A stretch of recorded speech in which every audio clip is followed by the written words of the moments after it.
2021년 신년을 시작하면서 저희 교회 주신 5가지 비전을 한 주에 한 주제씩 나누고 오늘 이제 마지막 시간이 되었습니다.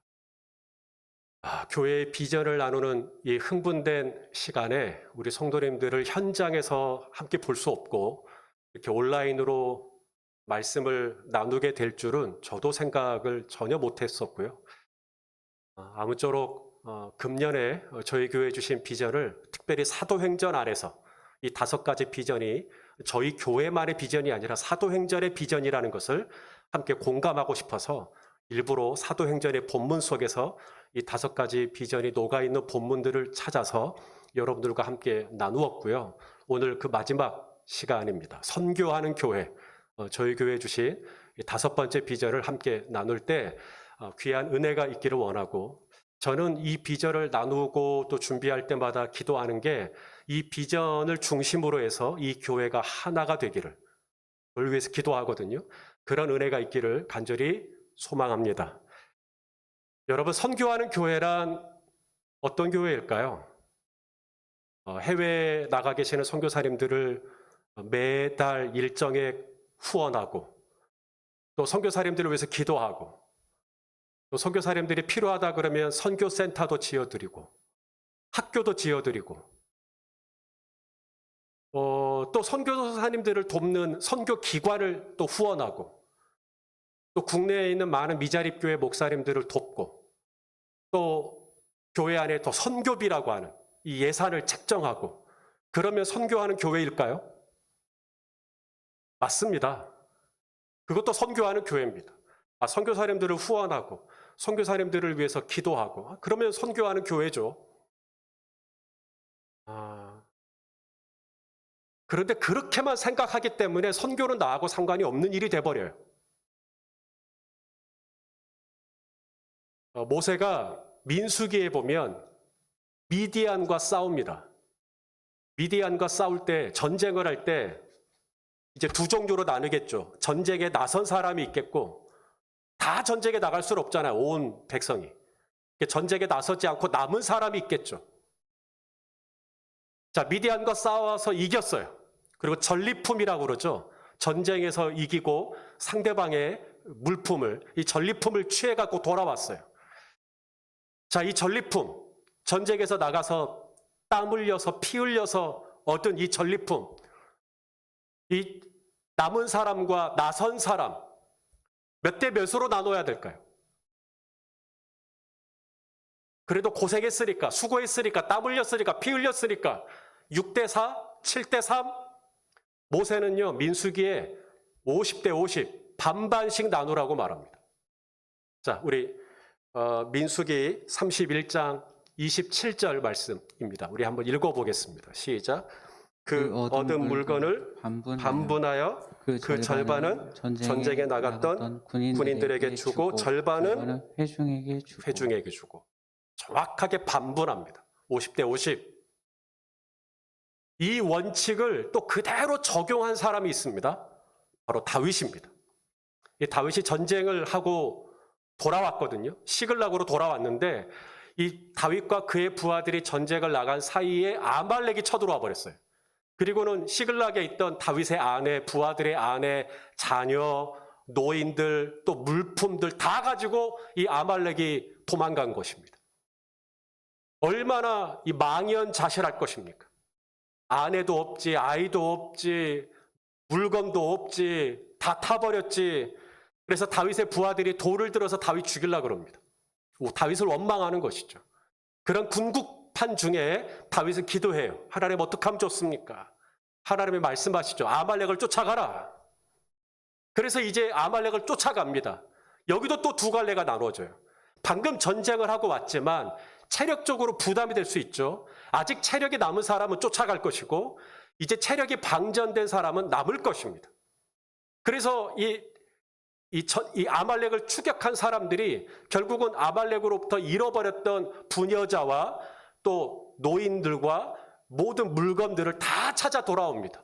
그때 아말렉이 가지고 있었던 것까지 전리품으로 다 가지고 와요. 잃어버린 것보다 가지고 온 게 더 많죠. 이 전리품을 나눌 때 어떻게 나눠야 될까요? 끝까지 아말렉을 추격하고 아말렉과 목숨 걸고 싸웠던 사람들이 더 많이 가져야 될 것 같은데 다윗은 모세에게 받은 이 원칙을 그대로 적용합니다. 반분하자. 반반씩 나누자. 자, 사무엘상 30장 24절 말씀입니다. 읽어보시죠. 시작. 이 일에 누가 너희에게 듣겠느냐? 전장에 내려갔던 자의 분깃이나 소유물 곁에 머물렀던 자의 분깃이 동일할지니 같이 분배할 것이니라. 이것이 하나님 나라의 분배 원칙입니다. 똑같이 하는 거예요. 전쟁에 나간 자와 소유물 곁에 남은 자를 똑같이 하는 거예요. 여러분, 선교사님들은 전박에 가신 분들이에요. 선교사님들은 아말렉과 싸우시는 분들이에요. 선교사님들은 미디안과 싸우시는 분들입니다. 누가 뭐래도 그분들은 전박에 계신 분들입니다. 그들은 거기서 낯선 문화, 낯선 언어, 낯선 기후, 또 음식도 입에 안 맞을 수도 있고요. 또 의료 혜택이 외국인들에게는 보장되지 않기 때문에 또 어려움을 겪을 수도 있고요. 또 이분들은 특히 무슬림이라든지 탈북자 사역을 하시는 분들은 신변의 위협을 받아가면서까지도 미디안과 또 이 아말렉과 싸우시는, 누가 뭐래도 전바에 계신 분들이에요. 저는 우리 선교사님들이 저보다, 이 한국에 남아서 목회하는 저보다 더 큰 상급을 받기를 원하고요. 또 그렇게 해주시기를 기도해요. 그런데요, 우리 하나님의 입장에서는요, 이게 똑같다는 거예요. 하나님의 입장에서는 미디안과 싸우는 사람이나 아말렉과 싸우는 사람이나 아니면 이 땅에서 남아있는 사람이나 하나님께는요, 다 선교지예요. 하나님은 전방과 후방의 개념이 없으세요. 아말렉과 싸우는 것도 전방이고 소유물 곁에 남아서 이 한국에서, 국내에서 내가 여기서 사는 것도 이것도 전방이에요. 우리는 이 선교라고 하는 이 개념을 하나님의 관점에서 이해할 필요가 있어요. 우리가 선교를 영어로 미션이라고 하죠. 미션. 이 미션이라는 이 단어가 라틴어에서 나왔습니다. 미시오에서 나왔어요. 미시오의 뜻이 뭐냐면 보냄을 받다라는 뜻입니다. 보냄을 받다. 이게 무슨 뜻이냐면 여러분, 축구를 할 때, 야구를 할 때도 마찬가지고, 내가 공을 좀 잘 차요. 나 오늘 공격수 할래. 할 수 있어요? 감독이 그 사람을 미시오, 공격수로 미시오, 포지션을 정해줘야 돼요. 너 여기서 해. 너는 미드필더 해. 너는 수비수 해. 미시오예요. 나 공을 좀 잘 던져. 그러니까 내가 오늘 투수하겠습니다. 그럴 수 있나요? 감독이 미시오 해줘야 돼요. 네가 오늘은 네가 공을 던져라.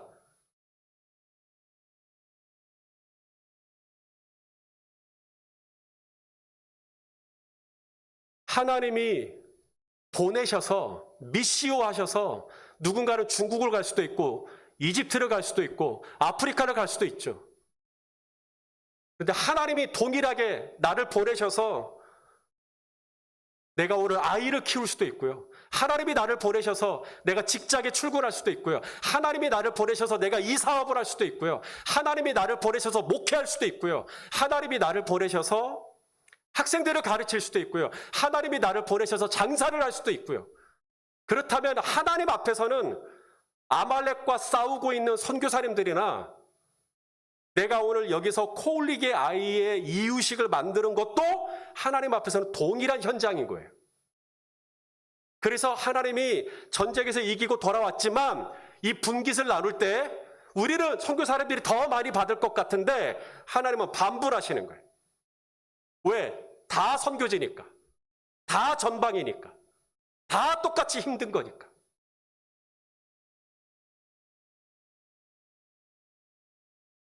제가 참 자랑스럽게 생각하는 저희 교회 집사님 부부가 계십니다. 그분들은 이 콩나물을 재배하셔요.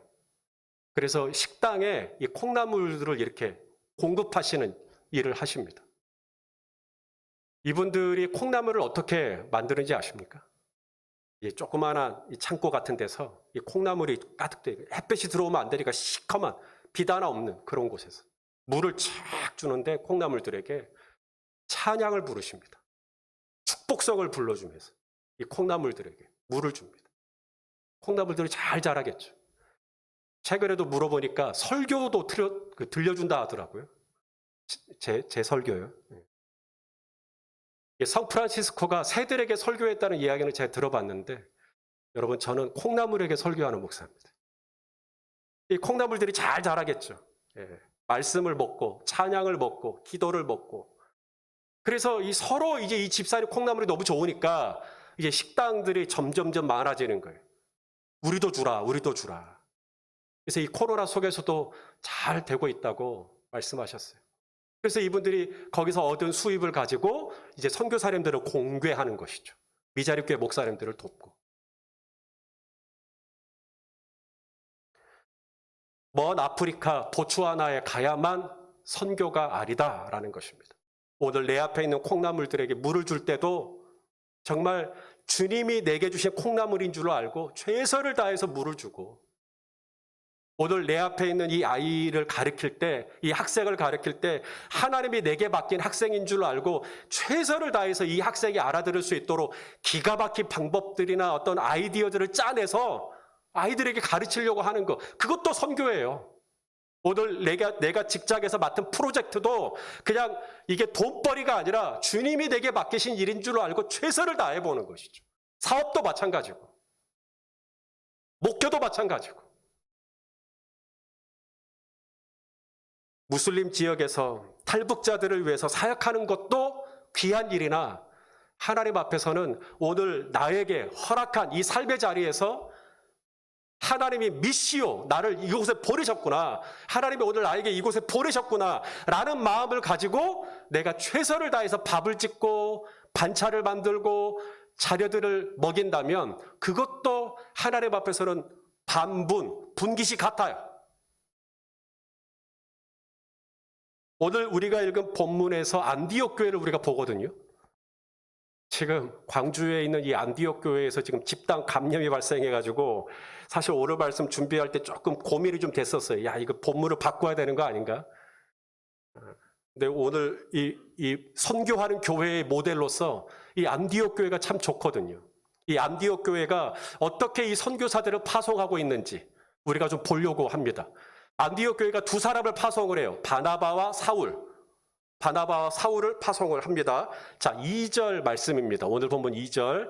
선교의 정의가 여기서 나와요. 읽어보겠습니다. 시작. 주를 섬겨 금식할 때에 성령이 이르시되 내가 불러 시키는 일을 위하여 바나바와 사울을 따로 세우라 하시니.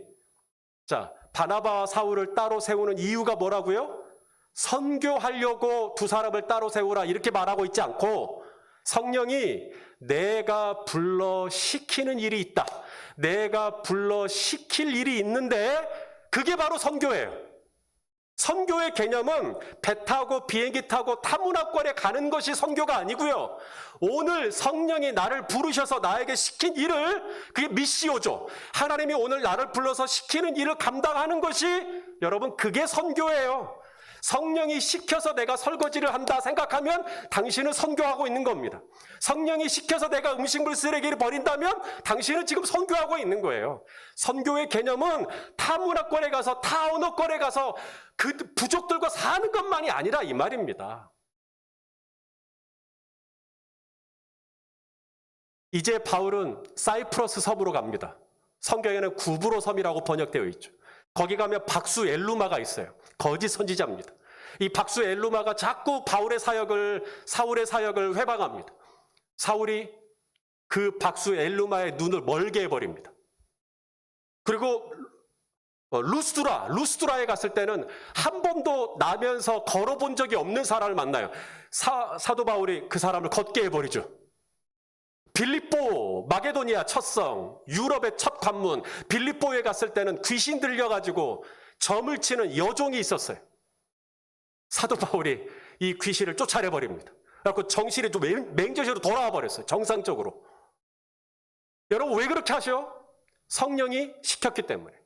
성령이 그렇게 하라고 시켰기 때문에 회당에 들어가 많은 이 헬라파 유대인들에게 예수가 그리스도라고 전하고, 갈라디아에 가면 거기에 교회가 세워지고, 고린도에 가면 거기에 교회가 세워지고, 데살로니에 가면 거기가 또 교회가 세워지는 수많은 교회를 개척하고. 왜 그렇게 하는 거죠? 성령이 불러 시켰기 때문에. 그게 선교예요. 성령이 불러 시켜서 오늘 제대로 말귀도 못 알아듣는 아이들이지만, 자녀들이지만, 이 자녀들을 내가 기저귀를 갈든 옷을 갈아입히든 최선을 다해서 양육한다면, 아직 믿지 않는 내 배우자를 내가 가슴에 품고 기도하고 섬긴다면, 예수 그리스도를 믿는 문화가 아닌 이 세속적인 직장 안에서 내가 예수님의 마음으로, 하나님 아버지의 마음으로 그 직장을 출근하고 있다면, 오늘 이 사업을 할 때도 마찬가지. 정말 하나님이 주신 마음으로 성령이 불러시켰다. 오늘 나에게 이 일을 시켰다. 하나님이 오늘 내가 이 영역 안에서 내가 어떻게 살아가기를 원하시는구나. 그런 마음으로 감당하고 있다면 누가 뭐래도 하나님의 입장에서는 그 다 선교예요. 어제 토요일이었죠. 어제 토요일 날 뉴스에 보니까 어느 기관에서 여론조사를 했더라고요. 한 1,000명 정도에게 전국에 조사를 했다고 하더라고요.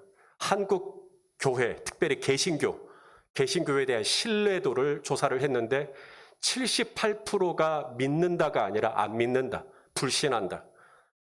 10명 중에 8명이 한국 개신교를 불신한다. 코로나 이후에 더더욱 한국 교회 안 믿는다. 한국 교회 못 쓰겠다 이거죠. 마음이 너무 아팠습니다.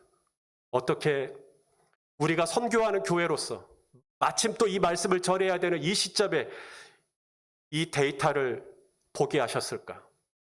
마음이 무너지고 흔들리는 순간이었습니다. 스캇 맥나이트라고 하는 영국의 그 역사적 예수 연구의 권위자가 계십니다. 그분이 쓴 책에 어떻게 하면 정말 이 교회가 선교하는 교회로서 세상에 소금과 빛이 될 수 있을까? 이 스캇 맥나이트 교수님이 하신 얘기가 있어요. 그분이 뭐라 그랬냐면, 교회 안에 이 구원 문화가 있는데 이 구원 문화를 복음 문화로 바꿔야 된다는 거예요. 이게 무슨 말이냐면, 여러분, 구원 문화, 이게 뭐냐면, 여러분, 우리가 어떻게 구원받죠? 예수 믿고 하나님의 자녀가 되고 죽으면 어디 가요? 천국 가고. 그게 구원 문화예요. 그게 교회 안에 팽배해 있어요. 그게 틀린 거 아니에요. 그런데 이 구원 문화에 안 좋은 게 있죠? 나 혼자 예수 믿고 나 죽으면 천국 가는 거 끝이에요. 이 구원 문화를 뭐로 바꿔야 되냐면 복음 문화로 바꿔야 돼. 이 복음 문화가 뭐죠? 복음. 하나님 나라입니다. 나의 일상의 삶을 하나님의 나라를 지향하는 문화로 바꿔야 된다는 거예요. 그래서 내가 오늘 예수 믿고 내가 지금 죽으면 천국 가는 그 문화가 아니라, 내가 오늘 발붙이고 살고 있는 이 땅에서 하루하루 내가 어떻게 하나님이 나를 불러서 하나님이 나에게 시키시는 일들을 내가 감당해내는 문화, 이게 복음 문화예요. 이 구원 문화가 복음 문화로 바뀌지 않는 한 한국교회에 무너진 이 신뢰를 회복할 길은 없다라고 하는 것이죠. 그래서 저 먼 해외에 가신 선교사님들도 참 귀하나, 오늘 내가 콩나물을 기르든, 내가 오늘 국밥을 하나 말든, 내가 오늘 회를 하나 치든, 내가 오늘 코 흘리게 아이의 코 한번 닦아주는 일조차도 성령이 불러 시키시는 일을 감당한다. 나는 오늘도 하나님이 내게 주신 이 귀한 미션을 내가 받아서 감당한다 라고 한다면, 하나님은 마지막 날 그분 앞에 섰을 때 반분하신다는 거예요. 똑같다. 다 귀하다. 귀하다. 우리가 저 고산지대에 교회를 세우지는 않았을지는 모르겠지만, 믿지 않는 남편을 위해서 밥을 정말 주님이 주신 마음으로 열심히 맛있게 짓는다면 하나님은 그 일이나 이 일이나 똑같다. 우리 한국교회가 그렇게 선교하는 교회로 선교의 개념이 전환될 수만 있다면 어떻게 될까요? 이런 일은 나 혼자 잘해서 될 수가 없습니다. 선교하는 교회는 개인 플레이로 할 수가 없어요. 오늘 이 바나바와 사울도 성령이 불러 시키실 일을 있다고 따로 세우라고 했다고 바나바와 사울이 그냥 바로 두 사람이 그냥 바로 선교하러 간 거 아니에요. 교회가 이 두 사람을 안수하고 축복하고 보내줍니다. 교회와 함께 해요. 자, 오늘 본문 3절이죠. 읽어보겠습니다. 시작. 이에 금식하며 기도하고 두 사람에게 안수하여 보내니라. 안디옥 교회는 아주 작은 규모의 그런 교회 아닙니다. 오늘 본문 1절에도 보면 이 안디옥 교회가 완전한 이 조직교회의 면모를 갖추었음을 우리에게 시사해주고 있습니다. 오늘 본문 1절 말씀 우리 한번 읽어보겠습니다. 시작. 안디옥 교회에 선지자들과 교사들이 있으니 곧 바나바와 그 다음 또 누가 있어요? 니게르라 하는 시므온과 구레네 사람 루기오와 그리고 분봉왕 헤롯의 젖동생 마나엔과 및 사울이라. 이 얘기를 왜 할까요? 사도행전을 누가가 기록했거든요. 왜 누가는 이 얘기를 하고 있을까요? 안디옥 교회에 이런 선지자들이 있었다. 이런 교사들이 있었다. 다시 말해 이런 리더십들이 있었다는 거예요. 장로님들이 있었다는 얘기죠. 이 얘기를 하고 난 다음에 바나바와 사울이 파송받았다는 거예요. 바나바와 사울을 파송하는 것보다도 먼저 교회에 이런 조직이 있었다는 이 얘기를 왜 할까요? 선교는 혼자 하는 게 아니기 때문입니다. 선교는 교회와 같이 하는 거예요.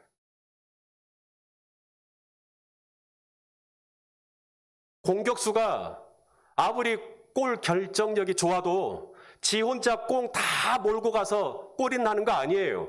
수많은 수비수들이 차근차근 패스를 주고받으면서 마지막에 어시스트를 정확하게 해줬을 때 이 골 결정력을 가지고 있는 공격수가 점수를 내는 거예요. 그리고 나서 금메달을 받을 때 공격수만 받습니까? 함께 했던 모든 선수들이 다 받죠. 그런 것처럼 나 혼자 선교하는 거 아니에요. 바나바 혼자 하는 거 아니에요. 하나님은 바나바 옆에 사울을 붙이시고 사울 옆에 바나바를 붙이시고 바나바와 사울 옆에는 안디옥 교회를 붙이시고 그래서 교회가 파송하고 그리고 이제 바나바와 사울이 선교여행을 가거든요. 1차 선교여행, 2차 선교여행, 3차 선교여행 그리고 돌아올 때마다 뭐 했죠? 교회에 와서 보고했어요. 왜? 나 혼자 한 게 아니니까 나 혼자 루스드라에 있는 안진뱅이를 고친 게 아니에요. 그거 교회가 고친 거지. 나 혼자 갈라디아 교회 세운 거 아니에요. 교회가 한 거지. 나 혼자 에베소 교회 개척한 거 아니에요. 교회가 같이 한 거지. 그러니까 교회에다가 항상 이야기를 하는 거예요. 교회에다가 항상 요청하는 거예요. 선교는 같이 하는 거예요. 같이. together. 같이 하는 것입니다. 또 하나가 있어요. 선교는요. 내려놓음이에요. 이 성령님께서 안디옥 교회에 이제 선교사를 파송을 하는 교회 역사상 최초의 선교사입니다. 교회 역사 속에서 최초의 선교사를 파송을 하려고 할 때 누구를 보낼까? 내가 불러 시키는 일을 위하여 누구를 보낼까? 바나바와 사울을 지목하셨거든요. 바나바와 사울이 누구냐면 안디옥 교회의 담임 목사입니다. 바나바는. 그래서 오늘 보면 1절에 보면 바나바의 이름이 제일 먼저 나오는 거예요. 바나바와 니게르라 하는 시몬과 이렇게 나오는 거예요. 바나바가 그 교회 담임 목사예요. 사울은 그 교회의 선임 부목사급입니다. 이 바나바가 처음 이 안디옥 교회에 부임을 했을 때 안디옥 교회는 정말 작고 그리고 약간 질서가 잡히지 않는 그런 상태였어요. 그래서 예루살렘 교회에서 사도들이 바나바를 파송한 거예요. 네가 안디옥 교회를 가서 좀 목회를 해라. 그래서 안디옥 교회 이 위로의 아들 바나바가 와서 안디옥 교회를 잘 세운 거예요. 안디옥 교회가 점점 부흥합니다. 성장합니다. 나중에는 바나바가 혼자 사역할 수 없을 만큼 교회가 커져요. 나도 부교육자가 좀 있었으면 좋겠다. 나를 돕는 자가 있었으면 좋겠다. 그때 바나바가 누구를 생각하냐면 길리기아 다소에 있는 사울, 나중에 바울이 되죠. 사울을 내가 데리고 와서 사울을 청빙해서 내가 사울과 함께 사역해야 되겠다. 그래서 사울을 모시고 와요. 그리고 사울과 함께 다시 한번 목회를 합니다. 교회는 더 부흥합니다. 어느 정도로 부흥을 했는가? 나중에 이 안디옥 교회 사람들이 하도 많으니까 안디옥 교회 다니는 사람들을 가리켜 그 교회 주변에 있던 사람들이 뭐라고 불렀냐면 저 사람들은 크리스티아누스, 그리스도를 추종하는 사람들, 그리스도를 신봉하는 사람들, 크리스찬이라는 말을 거기서 처음 나와요. 자, 사도행전 11장 26절 우리 한번 읽어보시죠. 이게 얼마나 이 안디옥 교회에서 목회를 잘했으면 이 주변에 원룸에 계신 분들이 우리 교회 성도들을 가르쳐 저 사람 누구대? 그리스도인들이야. 저 사람들은 그리스도인들이야. 여러분 읽어보시죠. 사도행전 11장 26절 시작. 만남에 안디옥에 데리고 와서 둘이 교회에 1년간 모여 있어 큰 무리를 가르쳤고 제자들이 안디옥에서 비로소 그리스도인이라 일컬음을 받게 되었더라.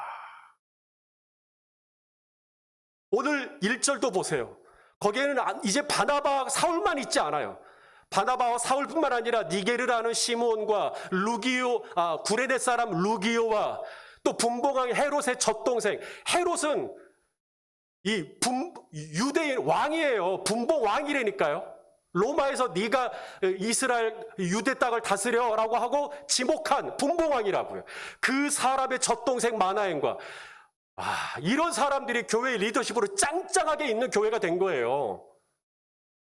어쩌면 바나바는 이만큼 교회가 부흥하고 성장했으니까 바나바의 마음에 인간적으로라마 나 이제 이 교회에서 은퇴하고 싶다 이런 마음이 들 수도 있죠. 그런데 어느 날 예배를 드립니다. 주를 섬겨라는 말은 예배를 드렸다는 얘기거든요. 주를 섬겨 예배를 드리고 있는데 예배를 드릴 때 감동이 오죠. 주님의 마음이 감동이 옵니다. 뭐라고 감동이 오냐면 바나바야 이제 그만. 예? 무슨 말씀이십니까? 안디옥 교회에서 네가 할 일 다 끝났다. 에? 그럼요. 내가 너에게 따로 시킬 일이 있다. 안디옥 교회를 떠나라. 그런 감동이 온 거예요. 그리고 교역자 회의를 하는 겁니다. 사울 형제가 옆에 있어요. 사울 형제. 내가 오늘 예배를 드릴 때 하나님의 내 안에 주신 마음이 있었어요. 뭔데요? 나보고 이제 안디옥 교회 그만두래요. 뭐라고요? 아니 바나바 형제는 이 교회 담임 목사인데 왜요? 하나님이 저에게 따로 시킬 일이 있대요. 참 놀랍네요. 바나바 형제님, 사실 저도 고백할 게 있는데요. 저도 오늘 동일한 감동을 받았습니다.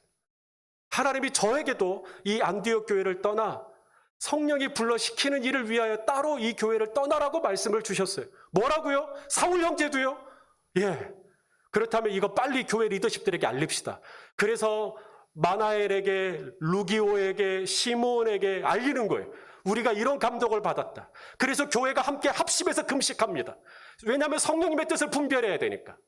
그리고 이건 정말 주님이 주신 마음이구나 하고 이제 이 두 사람을 파송하는 것이죠. 바나바가 뭘 내려놨습니까? 기득권 내려놨죠. 사울이 뭘 내려놨습니까? 기득권 내려놨죠. 안디옥 교회는 뭘 내려놨습니까? 담임 목사와 선임 부목사를 내려놨습니다. 그들이 너무나 사랑하는 리더십들을 내려놨습니다. 선교는 절로 되는 게 아니라 선교는 내려놓음이라고 하는 대가 지불을 통해 이루어지는 거예요. 내려놓지 않으면 선교는 열매를 맺을 수가 없는 거예요. 우리 주님께서 그 높고 높은 보좌에서 자신을 내려놓으시고 이 낮고 낮은 땅에 오셨기에 하나의 미랄이 땅에 떨어져 죽었기에 그 내려놓음 때문에 열매를 맺을 수 있었던 것처럼 선교는 내려놔야 돼요. 내 자존심도 내려놓고 내 고집도 내려놓고 내 욕망도 내려놓고 나 좀 편하게 살고 싶다는 마음도 좀 내려놓고 나 이 말 하고 싶어 그것도 좀 내려놓고 내려놓음을 통해서 희생과 헌신을 통해서 거기서부터 열매가 맺어지는 거예요.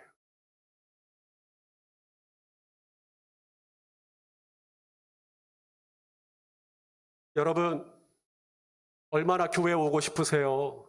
교회 와서 현장에서 예배 드리시면 좋거든요. 훨씬 더 은혜가 돼요. 확실히 돼요. 저도 우리 성도들도 보고 싶죠. 그런데 여러분 지금 이 코로나 시대에 어떻게 해야 선교하는 교회가 될 수 있을까요? 우리가 뭘 내려놔야 될까요? 모이는 거 내려놔야죠. 우리는 모이면 좋겠지만 이거 내려놔야죠. 정부와 지자체의 방역 지침을 준수하는 것이죠. 그것을 우리가 신뢰해 드리는 것이죠. 그래서 온라인으로 예배하는 이것 외에는 식사도 다, 저희 교육자들도요, 다 식사 밖에 나가서 안 해요. 식사도 금지하고, 수련회도 금지하고, 기도회도 금지하고, 사경회도, 부흥회도, 목장 모임도 오프라인에서 하는 거예요. 신방도, 각종 선교 모임 및 교육 활동, 대면으로 할 수 있는 것을 다 멈추는 것. 엄청난 내려놓음이죠. 그런데 여러분, 그렇게 내려놓을 때 여러분 생각해 보세요. 어제까지는 한국 개신교의 신뢰도가 78%가 불신이었어요. 하지만 오늘부터라도 이 땅에 예수의 신부된 교회가 정부와 지자체의 행정명령을 우리가 잘 받아들이고 우리가 다 멈출 수만 있다면 지금부터라도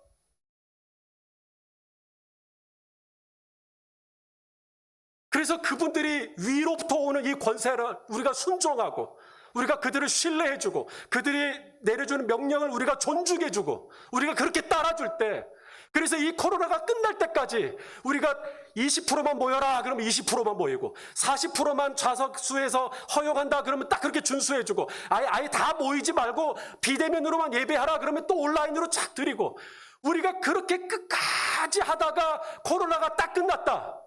어제까지는 78%가 한국교회 못 믿겠다고 했지만 끝나고도 그렇게 될 수 있을까요? 달라질 거라고 생각되지 않습니까? 내려놓음이 없는데 열매가 어떻게 있습니까? 모이지 말라 그러는데 계속 모이고 만나지 말라 그러는데 계속 만나고 그러면 어떻게 열매가 맺을 수 있기를 기대할 수 있겠어요? 살아가시는 여러분, 내려놓으면 쉽지 않아요. 내려놓으면 말이 쉽지 어떻게 이 자존심 하나 내려놓는 것도 얼마나 힘든데. 그래서 여러분, 선교하는 교회가 되기 위해 또 필요한 게 있어요. 꼭 필요한 게 있어요. 마지막이 바로 기도입니다. 선교는 기도를 통해 완성되는 거예요. 오늘 우리가 읽은 본문은 사도행전 13장 1절에서 3절, 딱 3절밖에 없는데요. 이 3절 안에 금식이라는 단어가 몇 번 들어가 있는가 보셔요? 2번 들어가 있습니다. 3절 안에 금식이라는 단어만 2번 들어가 있어요. 이게 뭔 얘기일까요? 기도하지 않고는 감당할 수 없다는 거예요, 선교는. 선교는 돈으로 하는 거 아니에요. 선교는 지갑으로 하는 거 아니에요. 선교는 통계로 하는 거 아닙니다. 선교는 사람으로 하는 거 아닙니다. 선교는 건물로 하는 거 아닙니다. 선교는 프로그램으로 하는 거 아닙니다. 선교는 기도로 하는 것입니다. 내 힘과 내 능력과 내 지식과 내 라이센스로 하는 게 아니에요. 선교는 오직 성령님이 불러시키는 일을 감당하려면 여러분, 내 자존심을 죽여야 되고 내 욕망을 죽여야 되는데 그건 기도. 여러분, 선교가 뭐라고요? 선교란 성령이 불러시키는 일을 하는 게 선교예요. 따라서 선교를 하려면 성령이 불러 그랬으니까 성령이 손 목사야 부르실 때 알아들을 수 있는 영적인 안테나가 있어야죠. 또 성령이 시키는 일이 있어요. 손 목사야, 너 열린배대교회에서 이거 해라 저거 해라 말씀하실 때 알아들을 수 있는 안테나가 있어야죠. 성령이 부를 때 예, 저 여기 있습니다. 성령이 시키실 때 아멘 할 수 있으려면 어떤 감각이 발달되어 있어야 될까요? 기도입니다. 기도하지 않고 주님이 나를 부를 때 어떻게 알아들을 것이며 기도하지 않고 오늘 주님이 나에게 무슨 일을 시키시는지 알아들을 수 있겠습니까? 여러분, 왜 내가 직장 생활을 할 때 입에 풀칠하기 위해서 그냥 목구멍이 포도청이라고 아니, 내가 왜 그렇게 감각적으로 살게 되냐면 기도를 하지 않기 때문에 그래요.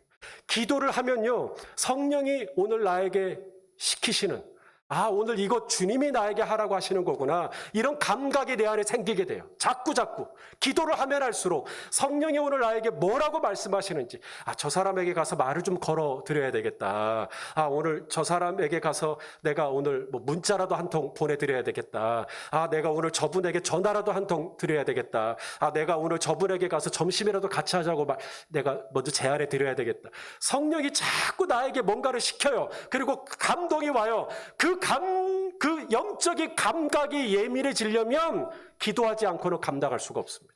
여러분, 아무리 나는 해도 나는 성령이 뭐라고 하는지 모르겠다. 성령이 나에게 뭘 시키는지 모르겠다. 그러니까 금식하는 거예요.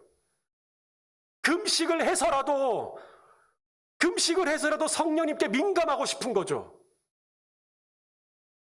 지금 이 안디옥 교회 입장에서는 얼마나 지금 놀라운 상황입니까? 지금 졸지에 담임 목사와 부목사를 잃게 생겼는데, 그래서 금식을 하는 거예요. 정말 이게 성령님으로부터 온 게 맞습니까? 정말 이게 하나님으로부터 온 게 맞습니까? 더 금식하면서 하나님의 뜻을 분별하려고. 우리 성도님들이라면 기도 안 하시겠어요? 제가 오늘 갑자기 기도를 해봤는데 하나님의 열린배대교회 그만두래요. 그 다음에 뭘 시키실지는 모르겠지만 저 열린배대교회 그만두래요. 여러분도 한번 같이 분별해 주시겠습니까? 한다면 여러분 기도 안 하시려나? 기도하실걸요 아마? 네. 지금 그런 상황이잖아요. 금식까지 하면서. 왜냐하면 선교는 내 힘으로, 내 능력으로, 내 경험으로, 내 얄팍한 재주로 감당하는 게 아니라니까요. 성령님이 주시는 감동을 내가 받을 수 있으려면 기도라고 하는 감각이 예민해져 있어야 돼요. 그래서 선교할 때 금식하고 기도하고 또 기도하고 또 기도하고 또 기도하고. 사랑하시는 열린배대교회 성도 여러분, 하나님께서 보고 싶어하는 교회가 있어요. 17년 전에 이 땅에 열린배대교회를 세우실 때 하나님께서 나 이런 교회 보고 싶다. 이런 교회 보고 싶다. 어떤 교회? 고넬료처럼 예배한다 그러면 미리 다 준비하고, 오늘 하나님이 당신을 통해 하시는 말씀은 다 하나님이 내게 주시는 말씀인 줄 알고 내가 받겠습니다. 그렇게 예배하는 교회. 아나니아처럼 사울에 대해서 두려운 마음, 사울에 대해서 들은 얘기가 있어요. 그래서 사울 두려워.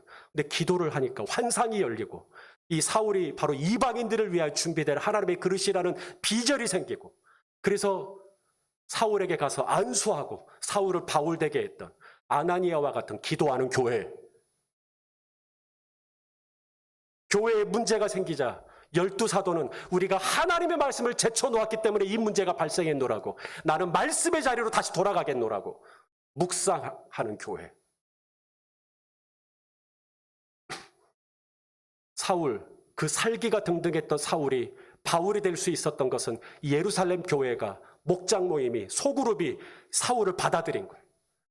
그리고 그 안에서 사울의 얘기를 들어주고, 사울에게 편들어주고, 사울에게 박수 쳐주고, 사울이 위험한 일 당하면, 어려운 일 당하면 같이 공감해주고, 같이 아파해주고, 같이 기도해주고, 그래서 사울이 부화되어 바울이 된 거예요. 그런 목장으로 모이는 교회. 마지막 안디옥 교회처럼 먼 나라에 가는 것만이 선교가 아니라, 미디안과 싸우고 아말렉과 싸우는 것만이 선교가 아니라, 오늘 성령이 불러시키는 일을 위하여 아무리 사소해 보이고 단조라 보이는 내 일상 속에서도 이 구원 문화를 넘어 복음 문화로 가기 위하여 내 자신을 내려놓고 나를 부인하고 내 십자가를 지는, 그래서 모든 믿는 자에게 구원을 주시는 하나님의 복음의 능력을 신뢰하고, 오늘도 내 일상의 삶 속에서 성령이 시키는 이 미시오를 감당하는 선교하는 교회. 여러분, 이런 교회가 될 수 있다면 바로 이런 교회 하라고 저와 여러분을 열린배대교회로 모으신 거예요. 예배하는 교회 되라고, 기도하는 교회 되라고, 묵상하라고, 목장으로 모이라고, 선교하라고. 우리를 연립회대교회가 되게 하신 거라고요. 사랑하는 여러분, 이 비전이 이거 교회 비전이고 나하고 상관없어가 아니에요. 우리는 이미 연립회대교회입니다. 이것이 나에게 주신 비전이고 나를 향한 하나님의 콜링으로 받으시고 같이 품으시고 같이 기도하시는, 그래서 이 비전을 가지고 한 마음과 한 뜻이 되어 하나님께 영광 돌려드리는 우리 연립회대교회 공동체가 다 되실 수 있기를 예수 그리스도의 이름으로 축원합니다. 기도하겠습니다. 사랑하는 아버지 하나님, 2021년 새해가 시작되고 어느덧 1월 마지막 날이 되었습니다. 새해가 시작되고 저희에게 다시 한번 새해에 대한 부푼 마음이 있을 때 항상 이 5가지 비전을 다시 한번 제시해 주신 것을 감사합니다. 오늘 이 마지막 선교하는 교회, 선교가 무엇인지, 선교사는 선교사고 나는 선교사가 아니라고 생각했던 부분에 대해서 나도 생활 선교사일 수 있다라고 하는 이런 마음을 가지고, 오 주님, 오늘 내게 주어진 삶의 자리에서 성령의 미시오를 받아 충성스럽게 소명을 감당하는 우리 모든 성도님들 다 될 수 있도록 붙잡아 주시옵소서. 예수 그리스도의 이름으로 기도하옵나이다. 아멘. 아이고야, 제 목이 다 쉬어버렸습니다.